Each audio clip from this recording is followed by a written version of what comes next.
Today I'm going to be reviewing LEGO's 3-in-1 Medieval Castle, but specifically the Windmill alternate build. Let's jump into it. If you like medieval LEGO content, please subscribe. I post a new video every week.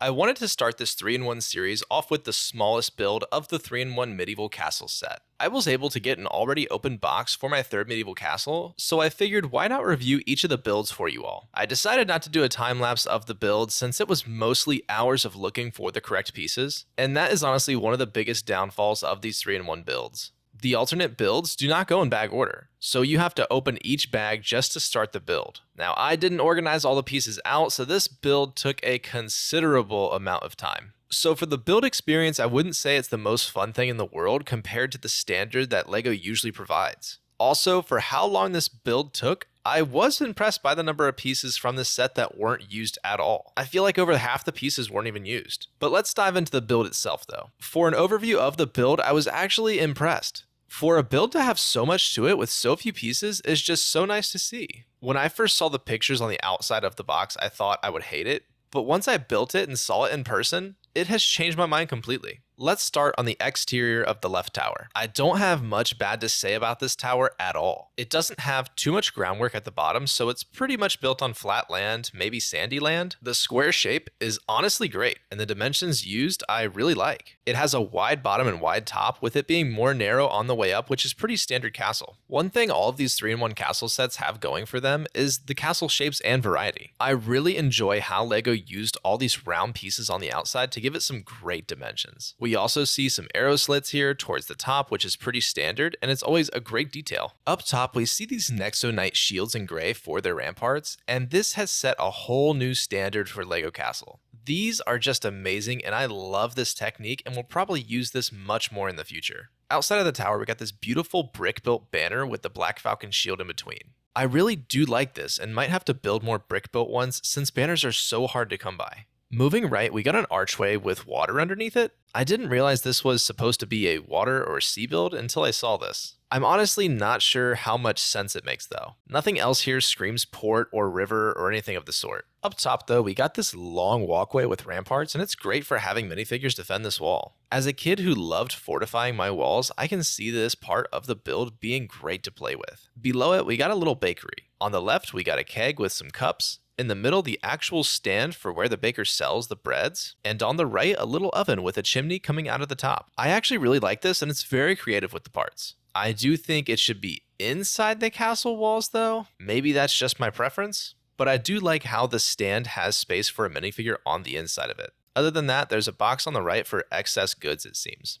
Moving more to the right, we got the windmill here, and I actually like the placement of it. It being close to a baker just makes sense to me. I do like how there is a little groundwork at the bottom here, and as we go up, we can see that iconic yellow Tudor style house that we saw back in the Black Falcon's fortress from forever ago. I love how this set brings that back. The windmill blades are a little flimsy, but I do like how they're built out of brick rather than just a single piece like we've seen in the past. Before making our way into the interior, let's take a look at the side builds and the minifigures. For the first side build, we got an armor stand. I really like the two-toned roof on here. This will forever be a staple for me. But I wouldn't have ever tried stacking these Nexo-Knight shield pieces. It's very interesting and I like the outcome. Also, the armor that the stand is selling is pretty good. We got the standard armor piece, a tournament helmet, and even a printed Black Falcon shield. And we can't ever get enough of those. On the sides, we also see a sword and spear for its weapons as well, so it's got a lot to offer an adventurer. It does also have space in the back for a minifigure to stand inside, which is pretty nice. Moving on to the tree build. Building the tree itself was a little wonky. Dark brown never shows up well in LEGO directions, so it took a bit to decipher if it was black or dark brown.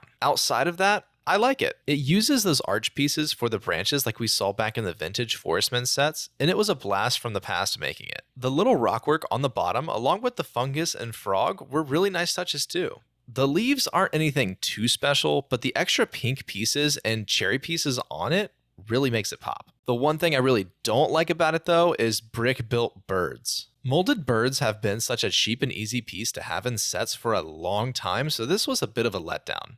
And yes, I know it is a creator's series, but I'm just not a fan of brick-built animals. Lastly, because of the archery target on the tree, I like to have it on the outside of the tower. That way some bored soldiers may be able to practice on it. Now for the three figures. We got two Black Falcon soldiers and one peasant type figure.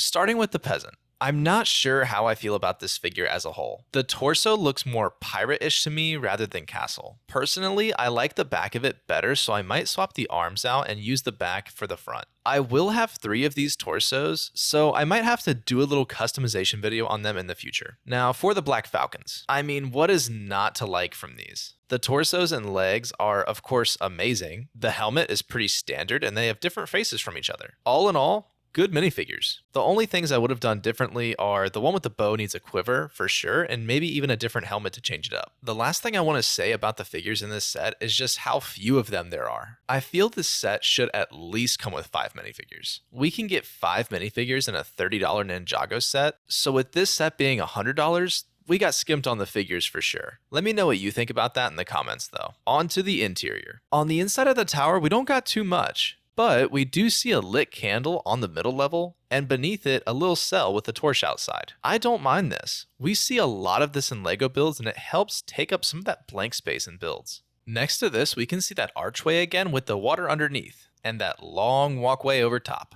And there's not much going on the walkway. I would have liked to see something done here. Maybe a little brazier, or fire, or torches even. It's just a little bare for how many extra parts there are in this build. At least we have the staircase though, and honestly, it isn't bad at all. I would have probably mixed and matched the light and dark bricks a bit on the top of the stairs, like they did everywhere else, but I don't mind it. Above it, we got the chimney from the bakery stall, and this is a nice little addition for decoration. Lastly, we got the section with the windmill. We can see the inside of the yellow Tudor house, and the details on it aren't bad. Brick-built Tudor houses have become a staple now of LEGO Castle, and I honestly love them. We can see we got a small 1x1 stud on the door for the knob, and I think one on the outside would have suited this build nicely too. Not sure what happened there. On the top, we see this wheel here, and it acts as the mechanism to turn the windmill, so that's pretty fun. Once again though, a bunch of empty space in here. It is a little small, so not much that could really be put in here sadly, but adding a clip for some lighting, or even a barrel or something would have been better than nothing.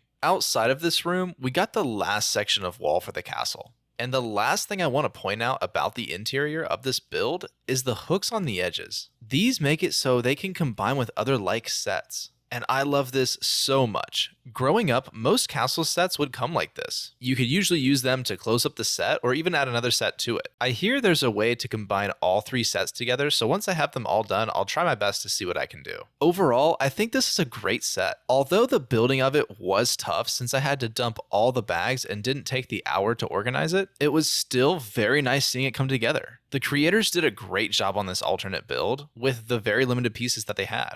Now, would I keep this build as is and around as a display piece forever? Probably not, but depending on how it combines with the others, that might be the way to go. I do think this set is great for any adult LEGO builder that love the old builds. It reminded me a ton of the vintage castle builds, and the amount of space on the walls for minifigures is a huge plus. Thank you all for sticking around until the end. If you would like to be a part of my inner circle, be sure to check out my channel memberships. Until next time, be sure to like and subscribe for more medieval LEGO content every week.